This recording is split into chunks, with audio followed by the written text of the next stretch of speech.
E aí, gente, bom dia, tudo bom? Eu sou Joilson, eu trabalho como engenheiro de software lá na Fastshop, mais focado em qualidade, code review. A gente está montando uma estrutura bacana de teste de software lá também. Então, vou apresentar hoje para vocês um resultado do livro que eu li, o livro da edição mais recente que aborda alguns pontos da edição 2008 do Rush. Então, eu espero que vocês gostem. É um livro muito bom, eu aconselho bastante que todo mundo tenha um tipo de contato, que leia, que o conteúdo do livro é muito bom.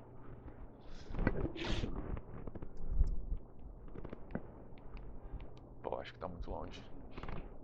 Tá chegando, né? Não.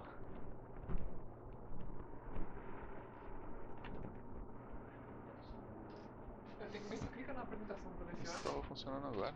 Não, clica na apresentação também. Quer ver se clicou fora, aí você perde foco. Ah, tá. Pode ser. Ah, agora Aí. foi. É isso aí. Então, a gente vai falar sobre a introdução do livro um pouco, alguns pontos.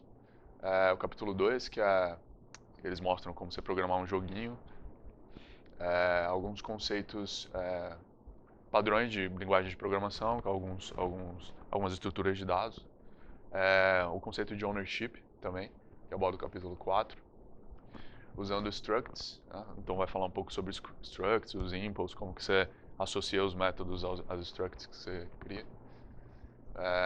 Aí depois ele fala um pouco sobre enum e pattern matching e, e fala como gerenciar projetos que estão crescendo também. Common collections são focadas em hash maps, vectors e strings. Ele fala um pouco sobre error handling, é um dos meus principais, um dos meus capítulos favoritos, muito bom esse capítulo. Fala bastante coisa sobre error handling, padrões de gerenciamento de erro. E aí fala um pouco sobre generics, traits e lifetimes. O livro fala sobre testes também. Esse capítulo em especial ele é bem interessante porque ele fala sobre o TDD, né? E eu gosto bastante de aplicar o TDD como estou desenvolvendo. Acho que tem vários ganhos aí significativos. Todo mundo está ganhando, você consegue verificar as regras de negócio muito melhor. E o livro fala bastante sobre teste. Eu achei muito legal ter um capítulo só focado em testes unitários. E aí no capítulo 12 tem uma implementação do MiniGraph, que é um projeto bem legal. Você meio que vai criar uma sua própria versão do graph do Linux. E a minha ideia era falar sobre todos os capítulos, só que não deu tempo e ia ficar muito grande, a talk ia ficar muito cansativo. Talvez numa próxima oportunidade, próxima apresentação. Principalmente Smart Pointers, eu queria falar bastante sobre Smart Pointers, que eles são muito interessantes. Mas aí fica para uma próxima talk. Então, na introdução do livro, ele fala assim: Rust empowers you to reach further, to program with confidence, with wider. O que isso quer dizer? Então, é uma linguagem que te possibilita programar com confiança em vários domínios que você não conseguia antes. Né? Rust te dá a oportunidade de controlar detalhes em baixo nível, né? E sem toda aquela dor de cabeça associada ao controle. Então, pô, você alocou uma memória e esqueceu de dar um free, ou você desalocou e acessou o ponteiro, aí caracteriza um bug de use after free. Então, isso é bem problemático, fácil de cometer um erro. Então, a gente precisa ter essa performance, toda a performance que o hardware está ali para nos dar, nos fornecer. A gente precisa ter ferramentas para extrair toda a performance que a gente consegue desse nosso hardware. E o Rush ajuda bastante nisso aí. Outra coisa que ele falou na introdução é que tudo é um trade-off, né? Então, quando você está criando uma linguagem, você tem que avaliar vários pontos. Inclusive, uma coisa que o Nico Matsakis, que ele é core committer lá do Rust, ele falou numa das palestras dele, inclusive foi até no evento da Latin America lá. Ele falou que, tipo, pô, ele tinha vontade de colocar ele tinha vontade de seguir por caminhos um pouco mais funcionais em Rust, mas eles não queriam ter esse trade-off da performance, né? E a própria linguagem ela já te dá features que faz com que a programação imperativa seja menos perigosa, né? Você consegue ter uma estrutura robusta para lidar com esse tipo de situação. o que é impressionante. No capítulo 2, a primeira coisa que eu achei bacana lá foi o result, né? Então, você tem um string guess, que foi basicamente o que o Nico falou, né? Você passa uma referência mutável para essa função aqui, e você tem um escopo seguro para modificar esse valor. Então você vai modificar esse valor dentro de um escopo que é seguro, que eu vou falar sobre ownership nos slides posteriores. Mas aqui eu tenho um warning, quando eu tento compilar o projeto eu tenho um warning, ele está falando, ó, o result pode retornar um erro, então você deveria tratar esse erro, que é bem legal. Ele verifica que o tipo do dado que eu estou retornando, ele fala que é um result, isso aqui possivelmente é um erro, então você deveria tratar. E foi essa linha aqui que eu comentei, né? .expect ele faz isso, ele chama o panic se você não, se der algum, se a função retornar um result do tipo erro. O segundo ponto que eu achei interessante no capítulo 2 foi o match, né? O match operator. Ele tem uma inteligência de exaustão, então ele consegue verificar qual que é o tipo, quais são as variantes do enum e te dá um erro de compilação se você não cobrir todos os casos. Então, na sua variável ele consegue inferir isso aí e aí você consegue ter um, ferramentas mais robustas para você tratar com o fluxo de dados.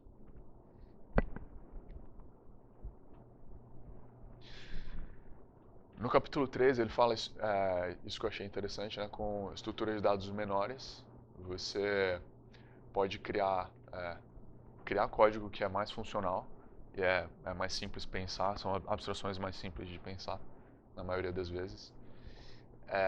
Sobre o custo da performance, né? Que é aquele trade-off que eu falei. Então, às vezes você fica naquela neura de performance, e você perde um pouco de tempo. Eu acho que você tem que sempre estar avaliando o trade-off. É a hora de eu me preocupar com extrema performance, é a hora de eu me preocupar com produtividade. Então, é um ponto bacana também que eu achei. Otimização prematura é o The Root of All Evil, né? Que é a lenda viva, o Donald Knuth de computação. Esse cara é animal. Isso que ele fala é bem verdade. Assim, eu vejo no dia a dia as pessoas se preocupando muito com vamos deixar isso aqui perfeito e por outro lado acaba perdendo muito tempo. Sobre o shadowing, falando um pouco sobre shadowing, né? Usando o let a gente consegue performar transformações menores no valor, mas ao ter uma variável imutável, depois dessas transformações, ela consegue ser modificada. Algumas, eu já vou explicar isso aqui quando eu mostrar a imagem. Algumas ferramentas de análise de código estático, elas falam que Shadow é uma má prática, certo? Qual a opinião de vocês sobre isso? Alguém consegue compartilhar um pouco? Seria Shadow uma má prática, de fato? Eu sinto que, tipo, pelo menos quando eu programo em Rush, assim, às vezes você vai... Então, tipo, às vezes você tem que estar convertendo a mesma coisa, sei lá, você tem uma variável que está guardando um nome. Aí, tipo, não, o nome eu acho que é um péssimo exemplo. Um número. E aí você, tipo, converteu ele sei lá, de uma lista de bytes para, tipo, uma string para, sei lá, um número em si. Aí, tipo, você não vai, sei lá, você vai ter que criar, sei lá, number, tipo, underscore. Exatamente. Um número, number, não sei o que. Uma string, number, não sei o que e tal. Aí, às vezes, é legal, tipo, usar shadowing, mas, tipo, Exato. alguns casos que você está representando a mesma coisa, aí acho que vale a pena. E o bom é que, tipo, não existe mais a parada anterior, assim, não Exato. tem como dar errado. Então, é exatamente esse o ponto. Algumas ferramentas elas apontam como uma prática, mas é o que ele falou. Depois que você começa a programar um pouco em Rush, você vê, cara, eu não preciso pensar em outro nome de variável para, entendeu? Para ter esse outro dado na próxima linha, que é o que está aqui, ó. Então você consegue fazer isso aqui. O shadowing é exatamente isso aqui. Você pega o dado, associa a variável, e aí você pega um outro tipo de dado e acessa a mesma variável, só que você precisa declarar. Você precisa declarar ela novamente. O que a gente ganha com isso? A carga cognitiva, né? Você diminui a carga cognitiva porque você não precisa pensar num outro nome para dar para a variável. Só que uma vez que você associou, o compilador ele fez a inferência do tipo aqui, E você não pode associar de novo, mesmo a referência sendo mutável, você não pode associar de novo sendo de outro tipo, você precisa declarar ela de novo. E eu acho isso bem legal, acho uma feature bacana.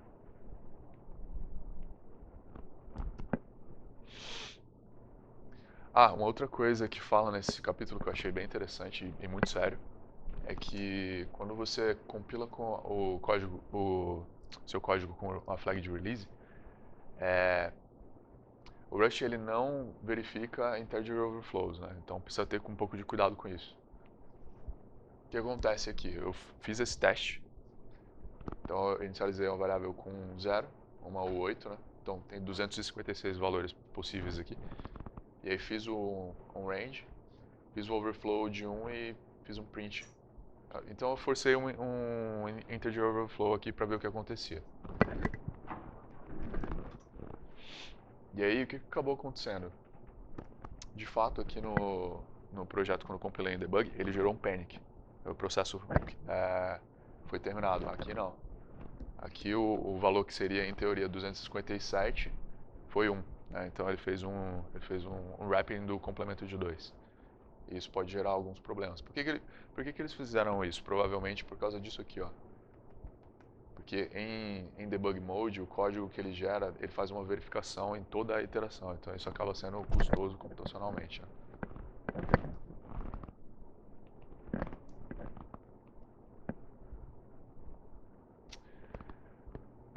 Ainda no capítulo 3, ele fala que arrays são úteis quando você quer seus dados alocados na stack do que na heap. Né? Então, quando você aloca os dados na heap, o compilador, quando ele não tem o tamanho exato, né, ou em alguns outros casos, como smart pointers, por exemplo, ele vai, quando ele não tem esse tamanho determinístico, ele joga os dados na heap. Né? Você precisa alocar os dados na heap. Quando você tem esse tamanho determinístico, o i32, o 64, etc, etc, aí ele joga na stack. Os dados declarados em arrays também vão na stack. E geralmente você tem performance maior, porque tem maior localidade de cache, a probabilidade de ter um cache miss é muito menor se você aloca dados na stack. No Rust também você precisa declarar, né, o tipo de cada parâmetro na declaração da função. Por que eles fazem isso? Porque o Rust ele é uma linguagem que com o passar do tempo você percebe que ela quer saber tudo o possível sobre o seu código em tempo de compilação. Então, ele é realmente chato no início. Ele vai te dar uma dor de cabeça aí até você começar a se acostumar com borrow checker e tudo mais. Ele quer ter o máximo de informação possível em tempo de compilação para maximizar os erros que ele pode te fornecer exatamente em tempo de compilação. Uma coisa bem legal disso no prático é que eles falam que a declaração de função do Rush é muito graphic friendly. Então, se você quiser procurar uma função, é fn. Exato. Então, você vai achar ela. E tem todos os tipos lá. Vai ver a setinha daquele tipo, eles vão achar no código. Então, eles até pensaram nisso. Não precisa de um parser.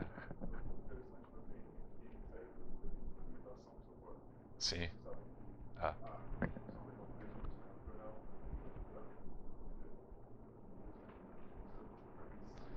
Exato, e ele consegue otimizar mais o código gerado no final. Bem legal.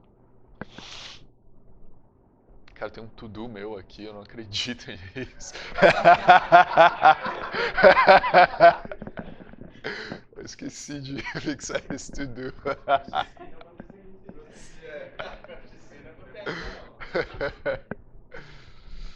Foi o que eu falei, né? Os dados armazenados na stack precisam ter um tamanho, né, conhecido em tempo de compilação. E os dados que você não conhece o tamanho, por exemplo, uma string, por exemplo, é um smart pointer. Então, você tem um ponteiro na stack para ela, tem alguns metadados na stack também. Você aponta para os dados, aí você consegue crescer. Se não tiver memória suficiente, aí o sistema operacional vai e aloca mais memória, e aí a referência muda. E isso é bem interessante. É importante entender isso para conseguir entender os conceitos de ownership e borrowing. Então, as regras do ownership falam que todo valor em Rust deve ter uma variável chamada owner. Então, aquela variável é o owner do dado. Só pode existir um owner num determinado instante. E quando o Owner ele vai fora do escopo, o valor é dropado. Então, eu tenho esse cara aqui, que é uma string, e ela é válida nesse escopo, ela só é válida nesse escopo. Então, esses dados, o hello, ele fica na heap, e eu tenho um ponteiro na stack que aponta para lá. Tem os metadados também, capacity, size, ficam na stack também, então você tem como saber mais ou menos o que está lá na heap.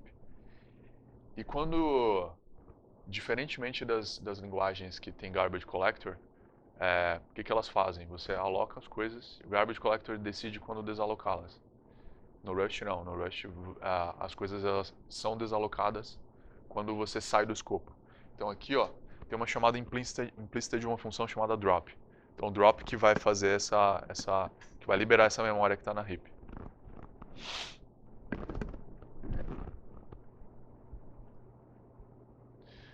Ainda sobre o entendendo o ownership, você só pode ter uma referência mutável para um dado num escopo específico. E o Rust ele previne data races em tempo de compilação. E essa é uma das principais features da linguagem. Né? Um data race ele pode acontecer quando ele acontece quando esses três comportamentos ocorrem. Então, primeiro, você precisa de 2 ou mais ponteiros apontando para o mesmo lugar ao mesmo tempo. Ao menos um deles ele tem poder de escrever nesse dado e não tem nenhum mecanismo para sincronizar esse acesso. Por que isso é perigoso? Porque se eu tenho um ponteiro mutável e um imutável, o meu ponteiro mutável ele pode invalidar o imutável, então eu posso apontar para a região de memória inválida. Em que caso que eu posso invalidar isso aí? Se eu fizer um pushback no vector, por exemplo, e esse pushback ele for maior que o capacity. Se esse pushback for maior que o capacity, ele vai invalidar aquela área de memória, vai alocar uma nova memória, vai jogar lá. E esse ponteiro imutável ele vai estar apontando para lixo. Mas você vai ter o seu programa em estado indefinido. Entendeu? É por isso que é muito perigoso. Em qualquer tempo você pode ter um dos dois, mas não os dois. Né? Uma referência mutável ou qualquer número de referências imutáveis. Então aqui você tem a nossa string. Eu peguei a primeira referência, peguei a segunda referência imutável. Se fosse aqui, se acabasse aqui, beleza, o código é válido. Mas a partir do momento que eu tenho uma referência mutável e n imutáveis, aí eu tenho aquele problema que eu acabei de falar.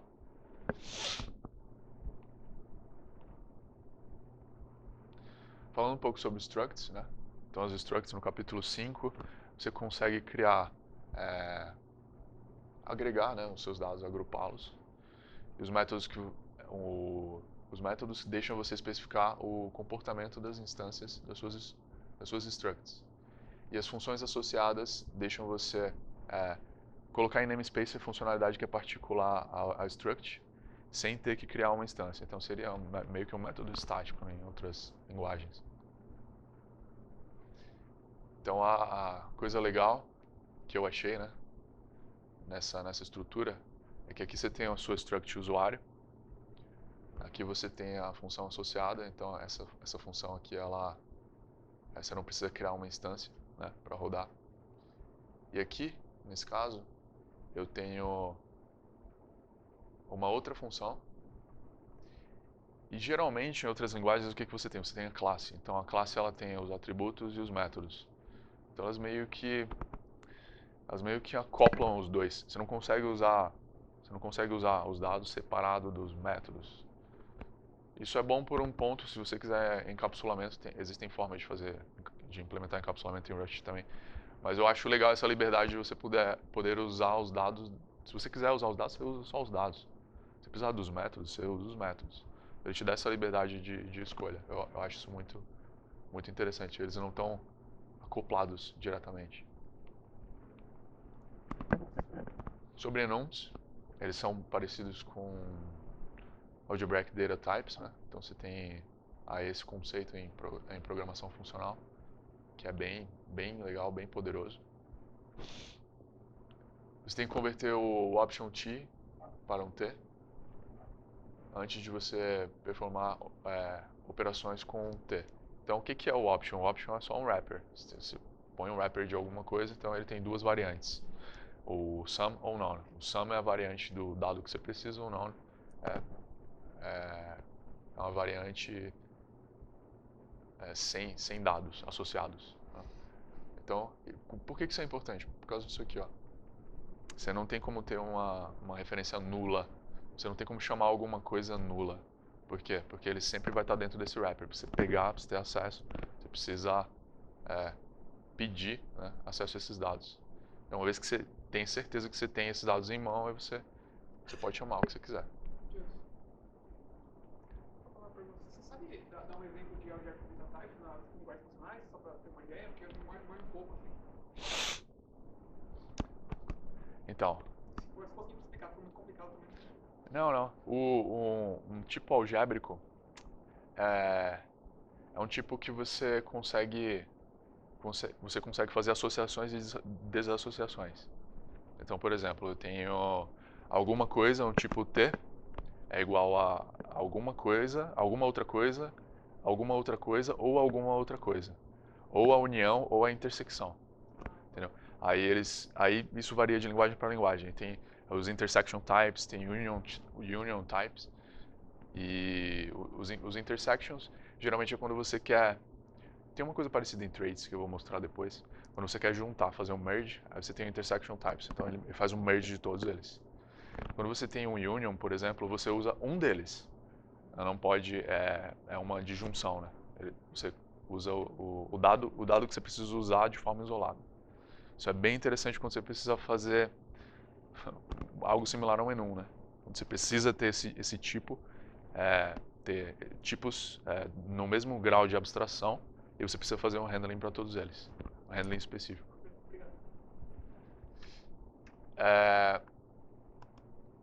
Aí ele fala um pouco sobre o if-let, né? O if-let, que seria essa sintaxe aqui. Qual seria a opinião de vocês sobre esse if-let? Para quem já mexeu com Rush? Vocês gostam? Facilita bastante.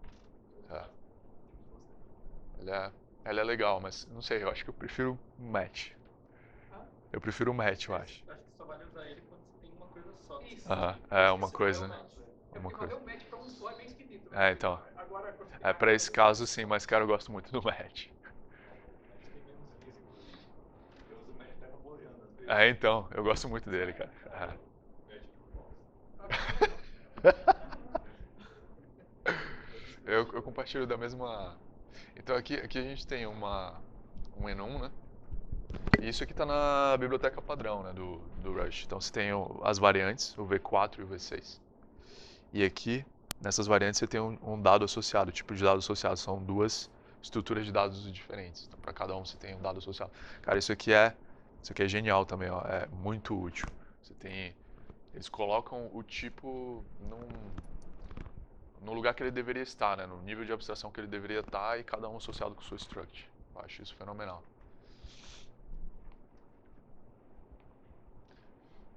Aí falando rapidamente sobre o capítulo 7, Managing Growing Projects, eu achei interessante esse ponto colocar aqui porque essa é a forma que a gente tem de implementar coisas privadas, né?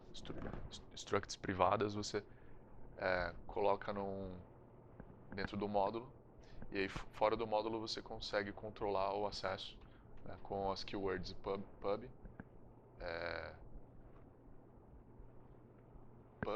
o módulo ele vai colocar dentro do namespace e aqui você tem a implementação da struct, né?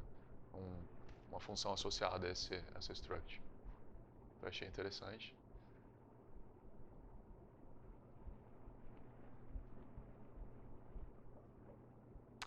O capítulo 8 ele começa a falar das collections. A Rush precisa saber quais tipos vão ser associados no vector em compile time, falando especificamente sobre o vector em termos de compilação. Então ele sabe exatamente quanta memória na heap vai ser preciso para armazenar aquela variável, naquele elemento. Existem 3 formas de olhar para strings em Rush. E isso eu achei um pouco estranho, né? Porque Você pode olhar para strings como elas são armazenadas em UTF-8, você pode olhar para elas de 3 formas. Seriam os bytes, os valores escalares e os GraphMe clusters. E no próprio capítulo fala que strings são complicadas. E você não pode fazer indexing de strings. Tá? Você não pode pegar um elemento único dessa forma que existem outras formas. E, a depender do que você estiver fazendo, se você usar um slice também, você pode ter um panic. Então, o que acontece? Por que isso acontece? Aqui, como eles são armazenados em UTF-8, esse cara aqui ele tem um tamanho de 4. Esse aqui, ele não tem, teoricamente ele teria 12, mas ele não tem 12, ele tem 24. Então, o Rust ele tem essa restrição que você precisa saber exatamente o que você está lidando, o tipo de dado que você está lidando, né, num nível bem granular. Qual que é a recomendação se eu quiser pegar os caracteres? Usar o get. O get, no caso, ele vai retornar um option, né? Se você quiser, minha opção também é usar o ponto chars. Ponto chars, exato. Fazer iterações. Exato. Fazer iterações. Isso. Então, esse capítulo eu gostei bastante, né? O que fala sobre error handling. Você tem duas categorias majors de erros, os recuperáveis e não recuperáveis. Isso não se aplica só para Rust, mas se aplica para várias outras linguagens também. É um conceito simples, mas é muito importante. Você tem o tipo result.te, né, que eu já falei sobre ele, é uma variante, então você pode ter um resultado com um T, ou você pode ter um resultado com um erro. Tipo, ter um generic, que representa o dado, de fato, que você quer retornar, e o erro é qualquer tipo de erro. Para erros recuperáveis,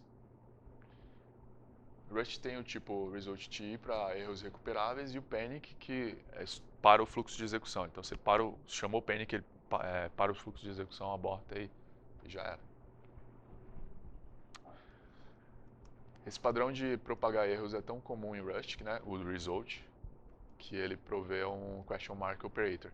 Esse question mark operator é um negócio genial. Eu vou explicar mais sobre ele. É aconselhável que você ter o seu código em panic sempre que possível, quando ele estiver num estado mal. Assim, o que significa isso? Significa que a maioria das pessoas que eu vejo programando, eles aceitam inputs maliciosos e deixam o fluxo de dados passar.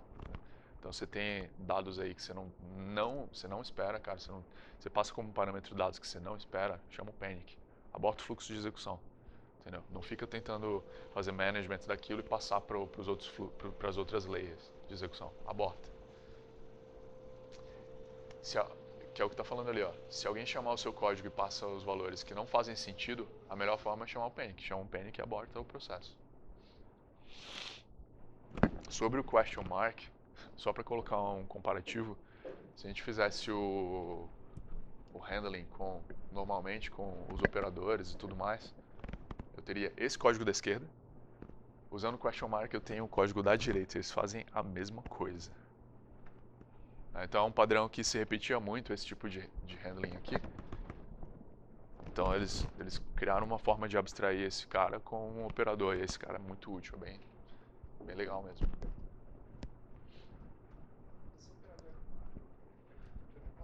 Cara, não sei. Alguém sabe?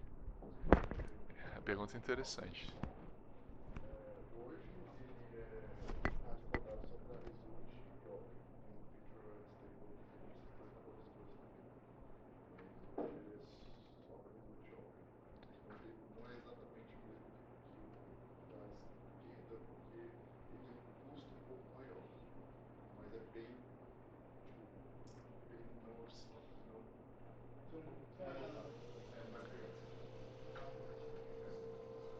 Bacana.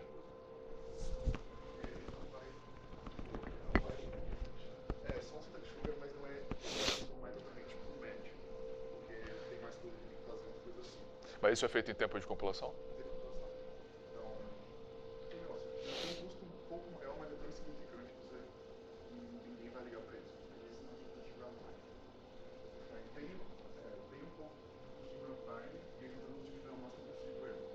Legal. Tanto que antes dele tinha um macro try, que até é deprecário e tal. Tem gente que ainda usa ele, porque no caso específico deles, eles notaram esse pulo e estão usando o antigo ainda. Porque o antigo, ele realmente usa o... Da hora. Falar um pouco sobre generics agora. Eu acho legal esse livro. Esse livro tem muita analogia que faz muito sentido, muito interessante. Então fala que, da mesma forma que uma função pode operar de forma abstrata em listas de específicos valores, generics te permitem o comportamento default. Eu achei bacana isso aí. Isso é uma coisa que faz falta em outras linguagens também. Traits são interfaces, né? São contratos, né? Associando com outras linguagens seriam os contratos. Lifetime eles garantem que as referências são válidas ao longo do quanto você precisa delas. Então, a lifetime é um conceito que eu vou explicar também, que é bem interessante. O propósito principal de lifetimes é prevenir dangling references. O que seria uma dangling reference? Seria você apontar para algum lugar que não faz sentido você estar apontando para aquele lugar, porque a memória já foi desalocada, ela está associada a algum outro lugar e não àquela original.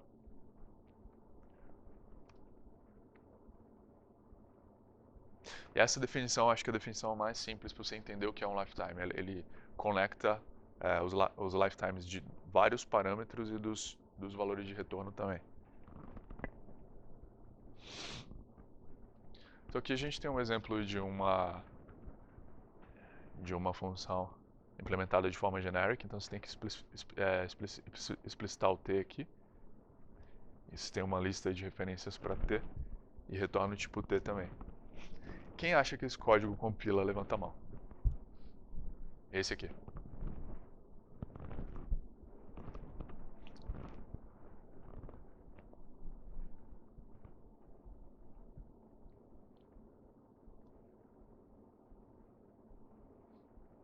Quem acha que não compila? Por quê? Exato. Eu não posso aplicar o operador aqui, né?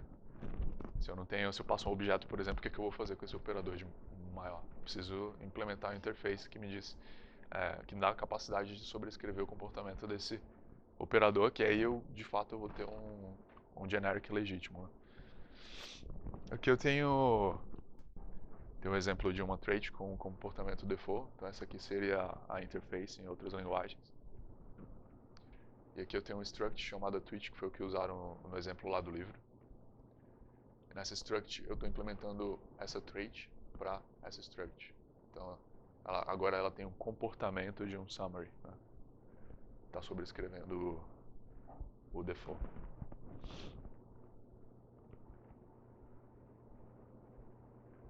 Tá, aqui é o que eles chamam de trait bounds. Né?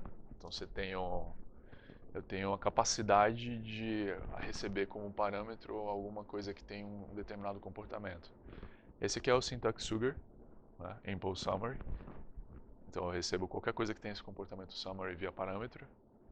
Esse aqui é um syntax sugar para esse cara aqui, originalmente foi implementado esse, né?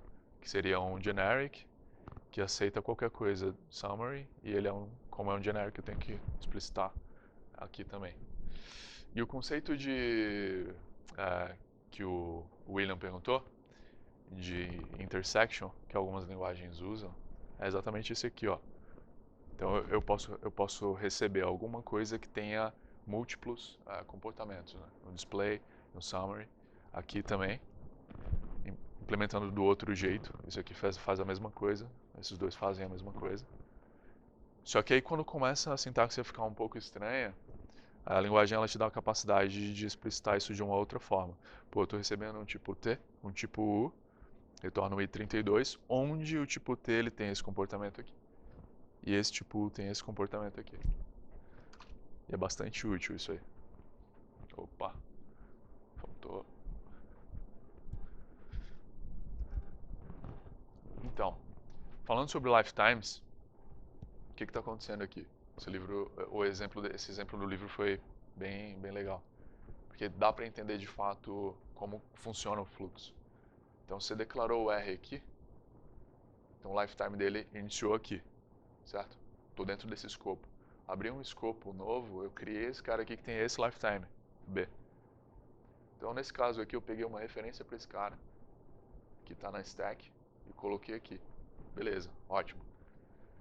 Só que, quando eu finalizei esse escopo aqui, esse cara ele morreu. Então o X ele não existe mais, não faz sentido apontar para uma coisa que não existe mais. E aí o que acontece? Eu não posso mais usar o R aqui embaixo. Eu poderia usar ele aqui em cima, mas aqui embaixo eu não consigo. Porque o compilador ele não deixa. Se eu estiver apontando para alguma coisa inválida, eu consigo pegar isso em tempo de compilação. E essa é uma das maiores features do Rust. Ele te dá essa garantia. E aqui, o que acontece? Se eu passo uma referência para string de x e y, considerando que x é uma string e y é outra, e em algum momento eu preciso retornar essa mesma referência, o compilador ele não sabe o que fazer, porque ele pode retornar, se eu não explicitar o lifetime, ele pode retornar uma referência inválida. Então, o que é esse A aqui? Esse A é um generic também, é um tipo especial de generic que fala, ó, eu quero que esses dois parâmetros eles vivam enquanto esses três, na verdade, eu quero que esse retorno ele seja válido enquanto esses dois parâmetros forem válidos.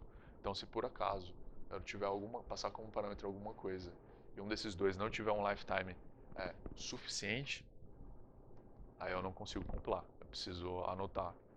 O compilador ele tem algumas features para fazer isso de forma automática, mas ele não consegue em todos os casos.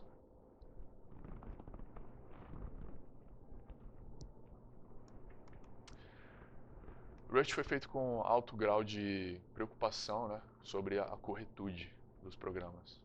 Só que a corretude ela é complexa de provar. Não é fácil de provar a corretude. Inclusive o Dijkstra, ele morreu tentando fazer isso aí, né? Passou boa parte da vida dele tentando criar uma prova de que o software que ele fazia, os códigos que ele faziam, tinham corretude, prova de corretude. Ele morreu e não conseguiu. Muitas pessoas tentaram e não conseguiram resolver esse problema, que é um dos grandes da computação. Gostei do fato dos testes já rodarem em multithread também. Isso meio que força você a não acoplar um teste com o outro. Então você tem essa possibilidade de ter um ganho em performance considerável. E para fazer com que a função seja um teste, é só você criar essa anotação aqui. E aí você roda com cargo o teste e ele vai rodar os testes que você quiser. Bem legal você ter no Package Manager já uma estrutura bem robusta de teste. É uma coisa que eu gosto muito. Eu dou muito valor ao TDD, à estrutura de teste robusta.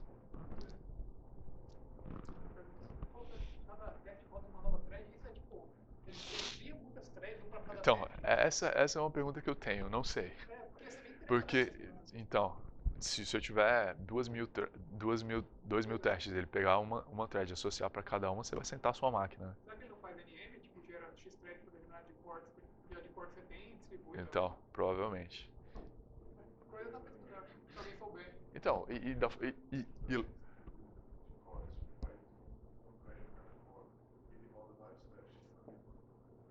tem o NM que eu tinha comentado, então é isso mesmo. Isso.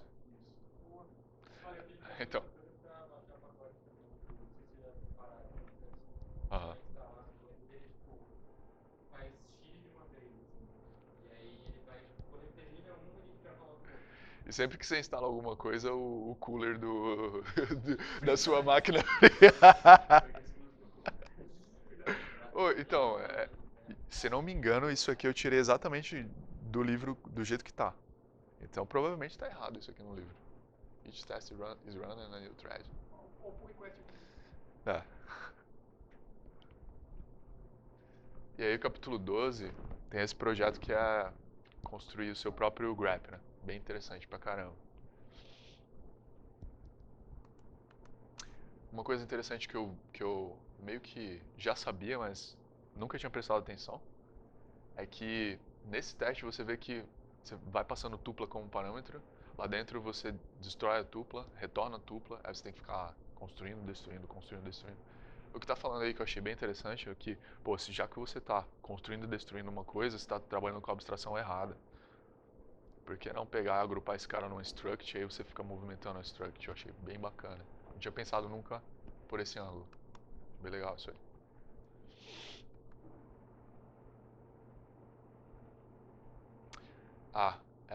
Outro ponto interessante é usar tipos primitivos quando um tipo complexo seria mais apropriado. É chamado da obsessão primitiva. Achei engraçado pra caramba. E mais uma vez eles falam, né, do TDD, da importância de você ter o test driven ali, que vai te ajudar a desenvolver o seu código com estrutura bacana e tentar manter alta cobertura na sua base de código de testes é um negócio que vale a pena e ajuda a diminuir o débito técnico.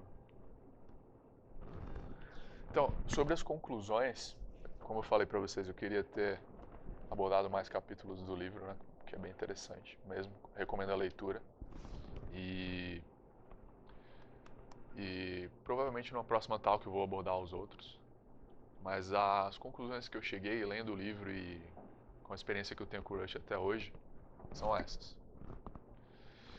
A linguagem ela é meio obsessiva mesmo para saber tudo que você faz, tudo sobre o seu código em tempo de compilação. Tá? Você não vê não vejo nenhuma outra linguagem com essa obsessão.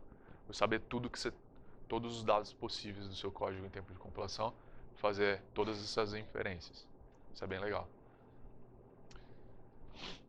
Rust, acho que o grande propósito deles é você tentar a corretude, né? Você tentar atingir a corretude tanto quanto possível do seu código, antes do seu binário rodar. Então você tentar ser tão correto quanto possível. Esse é um grande feature também. E essa linguagem também ela me faz questionar o que é possível fazer em tempo de compilação. Será que é possível resolver todos os problemas associados a runtime hoje em tempo de compilação? Não sei. Mas foi um grande passo, assim, eu vejo isso como um grande passo. O esquema de ownership, borrowing, toda essa estrutura é um grande passo. E já tem gente fazendo pesquisa em cima disso também. Tem um fork da Microsoft, uma linguagem chamada Verona, que já tem uma outra metodologia de ownership. Então eles já pensaram numa outra coisa. Que eu acho bem bacana, acho bem interessante. E é isso. Valeu, gente. Obrigado. Isso aí.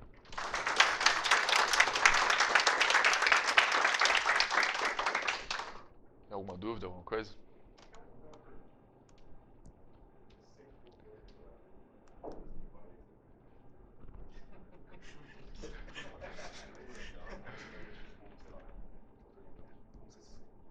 Cara, eu me sinto sem um amigo. Porque às vezes quando você está programando em Rust, parece que você está fazendo pair programming com borrow checker, tá ligado? É muito simples cometer um erro, né? Você vai passando referência e qualquer pedaço de código faz o que quer com aquela referência, você retorna tem alguma coisa nula ali. Então é muito da hora. Fica mal acostumado. É. É verdade. Quando eu tinha visto tudo. Mal acostumado safe. Tudo safe, O que eu sinto mais falta é o Ever Handling. Eu amo o Ever Handling no Rust e é horrível de qualquer outra linguagem, dependendo se você usa ele. Porque tipo, é muito bom no check, com option e usar o result, muito melhor. E aí, sei lá. Tem gente que fala, lá onde eu trabalho, eles usam muito exceptions. Né? Então tem alguns livros que falam de exceptions de forma negativa, porque quebra o princípio da referência referential transparency. Então, tipo, você teve um fluxo aqui, abortou, aí você não sabe quantos handlers vão pegar isso, quantos handlers estão associados a esse cara, você não sabe para onde que vai o fluxo de execução, então você perde a localidade do fluxo de execução. Isso é muito ruim, muito ruim. Se você não souber fazer, cara, base de código... Por exemplo, eu tô mexendo com C Sharp. Aí você, que acho que no Java tem aquele negócio que você consegue anotar, tipo, quando você chama, tipo, sua função que tá chamando lá dentro, ela dá flow de uma exception. Aí você tem que anotar na parada de cima. Aham. E aí no C Sharp não tem isso. Eu não sei, pelo menos eu não encontrei. E aí vem o ruim, porque você tipo, chama as paradas e você não sabe o que pode acontecer. E o pior, eu já vi casos de uma exception rolar aqui, só que para alguns deles eu não podia deixar essa exception subir, para algum deles eu precisava entrar nos 15 lugares para ficar manipulando isso. Então é terrível. Então, uma ideia também é que você sabe, justamente de código, você sabe exatamente que função vai comportar com que função vai levantar com, entre aspas, uma exceção também. Exato. São mais melhores. Bacana. Só usam rap.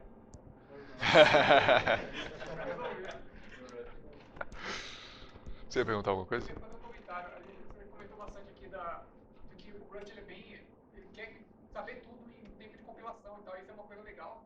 Só que tem o trade-off disso também, que a Exato. compilação tende a demorar muito mais. Sim. Porque, enfim, você quer saber tudo ali e tá tentando Exato. mais, tentando descobrir tudo isso. Aí você compara, por exemplo, com o Go, que checa muito menos. O Go, você clica, o negócio já compilou, já fez Exato. deploy e já tá em casa. Já é muito diferente. Porque o pessoal fala, nossa, demora muito Demora mais. muito pra demora, compilar. uma quantidade de coisas que tá tentando garantir, cara. Exato. Aí, enfim, é mais porque às vezes a gente fala muito das coisas boas e tem os trade-offs de tudo. Cara, Tem esse uns é um trade-offs. trade-off que pra mim vale a pena pagar Eu acho também que vale a pena. completamente, cara. Sem pensar duas vezes. Tem uma outra coisa legal também, que o pessoal tá tentando desenvolver isso, por exemplo, com compilação interativa, né? Quando eu tava compilando o compilador lá pra poder fazer uma mudança simplesinha, aí depois eu fui olhar e falei, nossa, acabou meu disco. Eu fui ver, estamos ocupando quase 2 GB das compilações do Rust. Apaguei a do repositório e voltou normal. Então, tem os trade-offs disso aí também. Tem. Dependendo do domínio, fica mais lento. Eu tava mexendo com coisa de jogo e tal, cara, muito lento pra compilar as coisas. E o projeto que a gente mexe na PSP, pô, é rapidão. Dependendo que a gente depender, certo? Sim. Mas coisa de jogo, coisa gráfica. E isso é deal breaker pro pessoal de jogos, né? Tanto é que eles falam assim, hoje em dia, quem trabalha com jogo grande em C++, eles têm um esquema para poder distribuir compilação. Então, tipo, ele tem, sei lá, um data center com um monte de server, você distribui toda a compilação, compila um monte de lugar, volta e junta. E o Rust, ele tá compilando para sempre lá, porque C++, que já é mais rápido, ele tem que fazer tudo isso. Com o Rust, cara, para eles é um problema tenso. Então, o pessoal vai de jogos fala, ó, enquanto isso não se resolver de alguma forma, ou pelo menos a gente conseguir paralelizar, não tem nem como pensar no programa. A não ser que seja um negócio muito contido ali e tal, no geral. Caraca, 40 minutos. É um servidor web? Nossa, 40 minutos pra compilar o quê? Pra quê? Pra compilar e dar a imagem, você tem que fazer quanto vocês têm, sabe quantas dependências? 360, coisa assim. Mas é tipo 300 por causa que é tipo uma... É, tipo, a nossa é tipo, 20. Tá. Mas, cara, puxa Actix, puxa um rock da vida.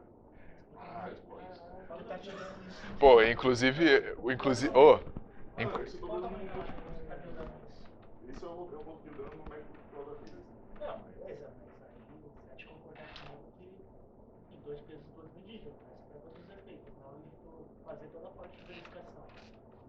Tá usando a parte do NN, cara, na real, é muito melhor se, por exemplo, quem vai instalar uma máquina da Amazon com 40 cores, com 1 GHz de velocidade, tem até um documento que fala isso. Se tu tiver que escolher entre frequência do processador e número de cores, no trade-off, escolha o número de cores. Então, tu tá buildando isso no MacBook Pro, tipo, cara, sei lá, no máximo tu tem o quê? 8 núcleos? Tenho 4.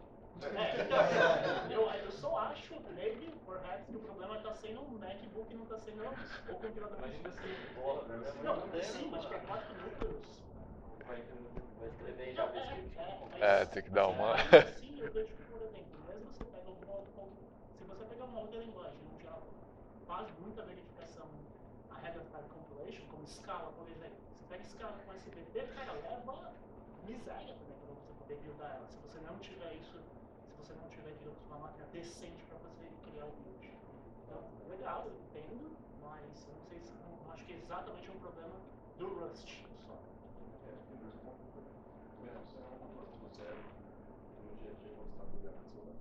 Sim, isso.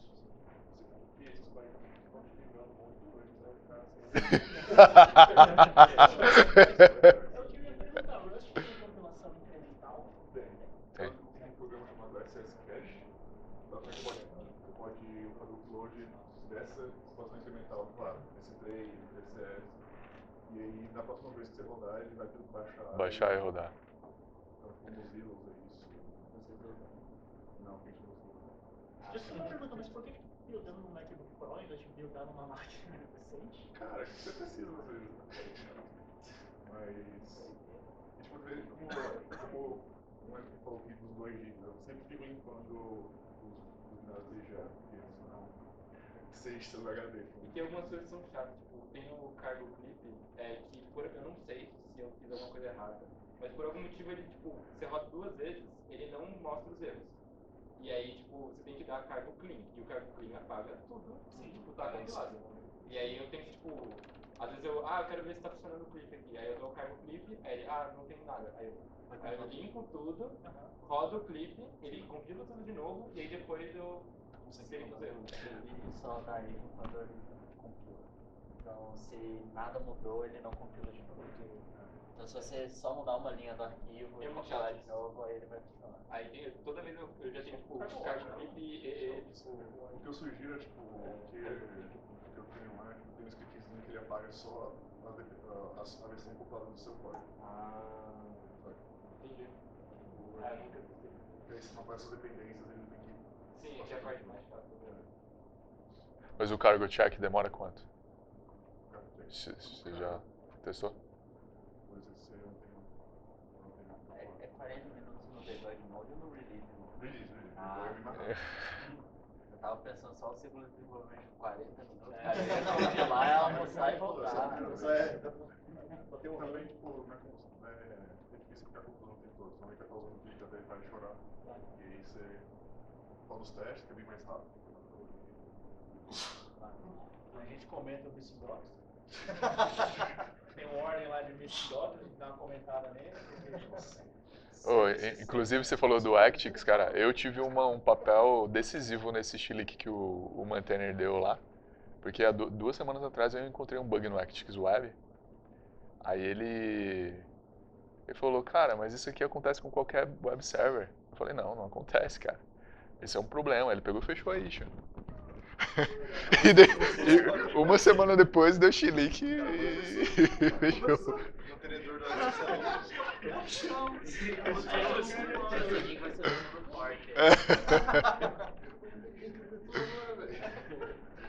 Foi muito estranho, mas enfim. Fechou. Valeu. Fechou? Não, fechou. Pessoal, vamos rolar